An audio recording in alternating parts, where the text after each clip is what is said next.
Scaffa chun rinke. Hai a chara. Ein scéal. Ein crack. Thosig mé rangana rinke Gaelach a ríis. Cúpla seachtain ó hin.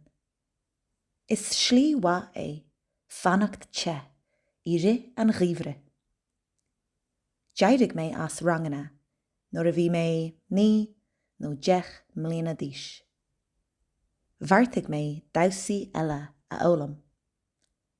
Ballet, hip-hop, damhsa comhaimseartha, sevillanas, bachata, damhsa lína, salsa, K-pop agus Bollywood. Rinnach múnsúr zumba dom. Is malum choreografíocht idirnáisiúnta a bhasca.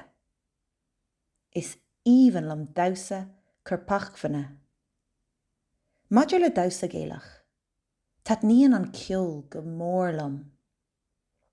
Agus is bralam na céilethe a ólam.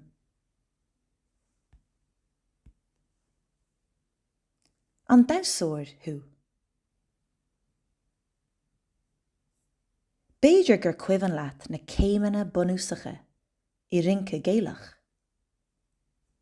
A héindó trí, a héindó trí. A héindó trí car cúig sé seach, a héindó trí, a héindó trí. Arás, a héindó trí car cúig sé seach, a héindó trí, a héindó trí. Calaní isteach. Búchalí isteach. Ag casa amach. Ag casa isteach.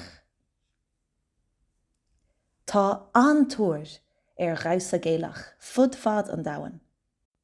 Na meánthó síalta, Fector, Carja, Morgan Elizabeth agus Gardner Brothers, ag damhsa a míle díchail. Béidir go licí Riverdance dom damhsa leo mar ghabhsóir Abbey lá amháin. Má thosaíam anois. Tá mo chuirí lán dóchais. Agus rithim. Nach bhfuil an Ghaeilge fuaimena na teanga. An chilver. Dó do sóthá cahabh siad a nua, cad a rónóthá a chara. Inis dom. Tá súlagam go mbeidh seans agat damhsa go luath. Cuimhéad thuhéin. Le gach deagaí do bhúnseoir Molly.